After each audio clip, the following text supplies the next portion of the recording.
The monstrous revelations in the Epstein files have rightly appalled all who read them.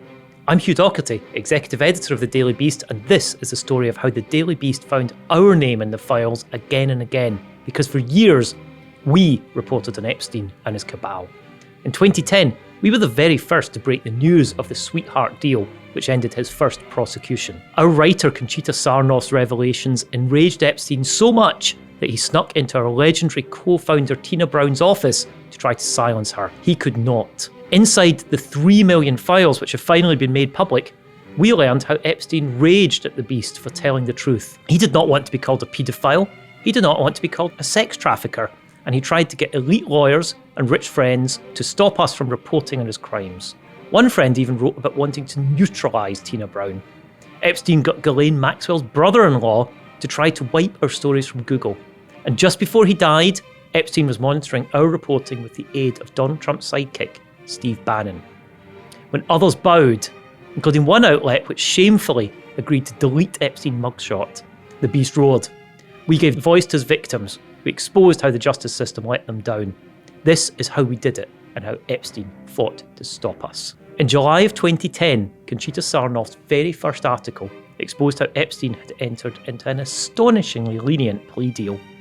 It secured him minimal jail time and day release conditions which he allegedly used to continue offending. Despite everything that was known, investigators knew that he had committed serial sexual abuse of underage girls. Sarnoff's report detailed how he drew in a coordinated network of enablers who helped procure his victims, including, of course, Ghislaine Maxwell. That deal was granted in 2008 by Alex Acosta, the US Attorney for the Southern District of Florida. But Epstein was furious at what we had revealed, and he appeared to put the word out among his associates to discourage them from speaking to our journalists. One person, the documents only identify that person as SRA, emailed in July 2010 with the subject line, The Daily Beast.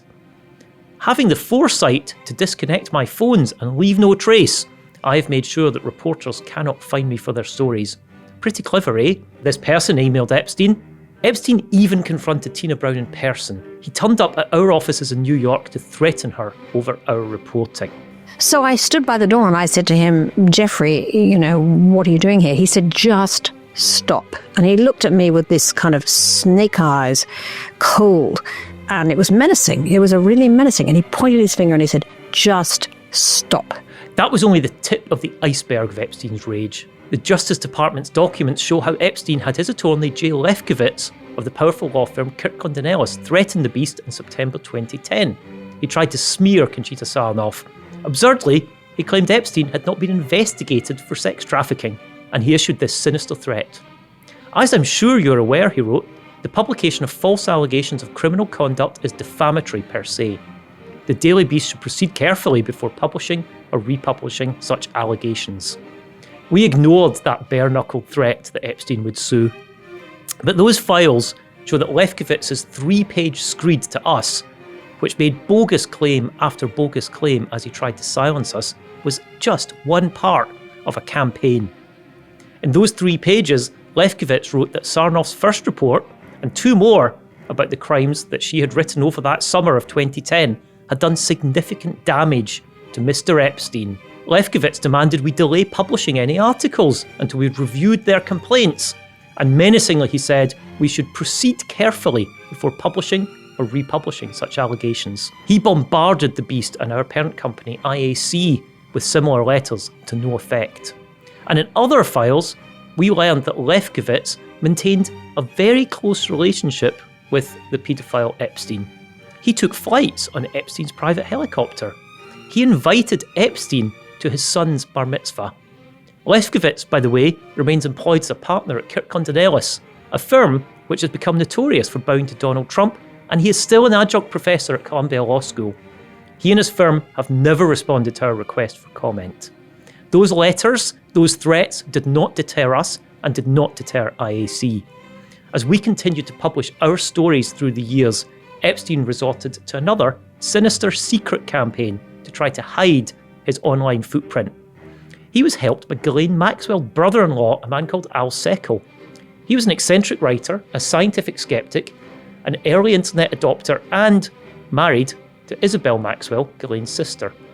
In November 2010, Epstein emailed him, "Should we attempt a front door assault?" he wrote about the Daily Beast reporting. Seckel replied, "Backdoor assault seems more appropriate if you catch my drift." Their assault was by the back door. It took the form of gaming search engine algorithms to get our stories about the sordid truth about Epstein's private life to appear far lower in results. They wanted people not to see when they googled Epstein's name what he had done. Instead, they would promote fake humanitarian achievements with bogus articles and sites that Seckel appears to have been running or setting up. Obviously, he wrote, one has to replace, or in truth, move down and away, the negative articles with the positive articles. That's why we need to build the way we do. The negative material is already very well established, has strong, powerful links and placements, such as the Huffington Post, Forbes, and Daily Beast. By December of 2010, they had gained some modest traction. Google suggests has gotten rid of 2 negatives, Jeffrey Epstein jail and 1 Jeffrey Epstein paedophile, Seckel wrote. His prose was difficult to interpret, but the message was clear. The Daily Beast is now number 9. We're close to bumping it off the radar. They were not. They were not close to bumping it off the radar, and they were not close to hiding the truth. The Daily Beast continued to report on Epstein. Epstein started exploring other avenues to try to limit our ability to report on him. He began to coach his friends on what to tell our reporters when they called. In February 2011, he wrote to the veteran publicist Peggy Segal, telling her what to say to Lloyd Grove, our editor-at-large. I would respond that, "Lloyd, my mother passed away this week. Jeffrey has stood by me and has been a terrific friend through what was for me a very difficult time," he told her to say. Segal was a close friend of Jeffrey Epstein. She facilitated his access to elite social circles and burnished his image in the media as the allegations against him mounted. In February 2011, she wrote to Epstein, "How can we neutralise Tina Brown?" But Tina could not be neutralised. The Daily Beast could not be neutralised. Epstein then began compiling notes on what he said were defamatory claims in at least 4 Beast stories. It seemed he was considering some sort of legal action. He never took any. What that list shows is what he wanted to take issue with. We called him a paedophile, true. A child molester, true. He kept framed photos of nude young girls, true. And that his crimes had done immeasurable damage to hundreds of underage girls, true. On every count, the Epstein files prove many years later that we were right. But that did not stop his lawyers again trying to silence us. In June 2011, J. Lefkowitz was back writing to us about more stories that we planned to publish about Epstein. "I'm very concerned that these forthcoming articles may contain inaccurate and libelous information about Mr. Epstein," he said. He told us again he wanted to check and or correct any facts about Mr. Epstein in advance of publication. The next month, he sent an almost verbatim copy of that letter to IAC, our parent company. He wanted them to be aware there have been no allegations of improper conduct since the fall of 2005. Epstein, he said, had just returned to his life as a philanthropist and financial advisor. IAC bravely ignored his letter. Epstein's plans to kill the Daily Beast did not come to fruition. But his plans came to fruition, he claimed, elsewhere. In September 2011, he boasted to friends that he had scared off the New York Times, the New York Post, and the New York Daily News. The Beast continued to infuriate him. Tina Brown, Newsweek Daily Beast, is the one left standing, not the Post, or the News or Times, he wrote. At that time, the Beast and Newsweek had merged, and Tina Brown oversaw both publications from the same office in New York. He sent that email to Jess Staley. Jess Staley was then an executive at JP Morgan. He later became CEO of Barclays, the British bank, and is now disgraced after the revelations about how he revelled in helping Epstein, despite well-founded concerns that the paedophile was using his bank accounts to pay for illegal activities. Staley was also alleged to have had sex with one of Epstein's victims. The Justice Department files also show that in 2013, Epstein tried to have several publications take down his mugshot from their websites. One of those that folded under pressure was Business Insider, whose founder Henry Blodgett used technical and editorial staff to have it removed and even remove it from Google results. The Daily Beast, however, kept featuring that mugshot prominently in our stories, and we still do. Epstein's furtive efforts to bury our articles online continued long after that.